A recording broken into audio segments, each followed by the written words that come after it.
Joaquim José da Silva Xavier, o Tiradentes, enforcado e esquartejado no dia 21 de abril de 1792. Do século XVIII para cá, muitas histórias se construíram ao redor da figura do mártir. Mas você sabe qual a verdadeira imagem de Tiradentes?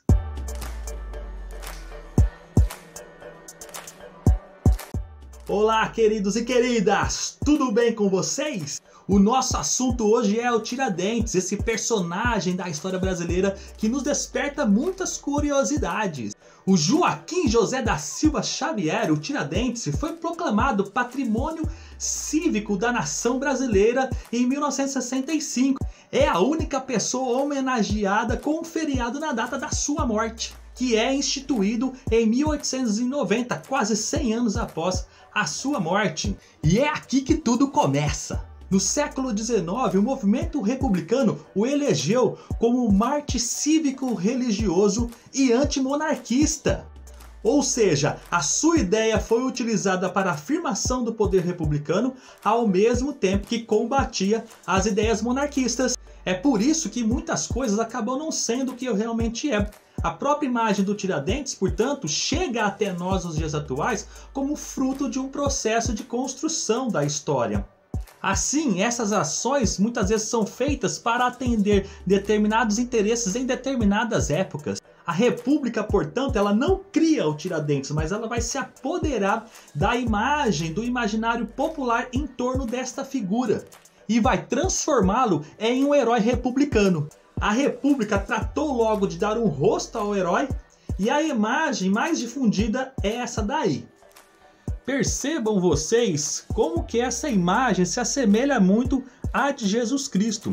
Não à toa essa proximidade visava facilitar a aceitação da República associada ao herói. A questão religiosa em torno da imagem de Tiradentes foi muito bem pontuada pelo historiador José Murilo de Carvalho. A respeito desse assunto, ele nos diz o seguinte, abre aspas para José Murilo de Carvalho: tudo isso calava profundamente o sentimento popular, marcado pela religiosidade cristã. Na figura de Tiradentes, todos podiam identificar-se. Ele operava a unidade mística dos cidadãos, o sentimento de participação, de união em torno de um ideal. Era o totem cívico. Não dividia as pessoas e as classes sociais. Não dividia ninguém. Ligava a República à independência e a projetava para o ideal de crescente liberdade futura. Então, segundo José Murilo de Carvalho, existe aí a elaboração de um imaginário que é parte integrante de uma legitimidade de poder. O interessante é que nós não temos apenas esta imagem de Tiradentes. Uma outra imagem difundida desse herói nacional é esta daí. Tiradentes foi alferes, um militar, patente inicial da época colonial.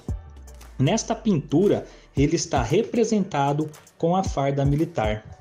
Esta imagem também foi usada na história, como no período de Vargas e no período militar de 1964. É nesse período, portanto, de 1964, que a imagem de Tiradentes como militar ela é resgatada. Haja vista, esta imagem aí, ela data de 1940, mas ela tem um uso intencional, reafirmar as questões militares do Brasil daquele período. É desse período, 1964, nesse período militar, mais precisamente 65, que ele se torna patrono cívico da nação brasileira. Portanto, é muito difícil a gente saber qual que é a real imagem de Tiradentes. Já vista, as suas imagens foram utilizadas em determinados períodos da história com determinadas intenções. O importante é a gente fazer essa leitura crítica sobre o uso das imagens e da transformação desses personagens em heróis para a nossa sociedade. Foi essa a proposta que eu quis trazer para vocês, uma análise crítica da imagem de Tiradentes.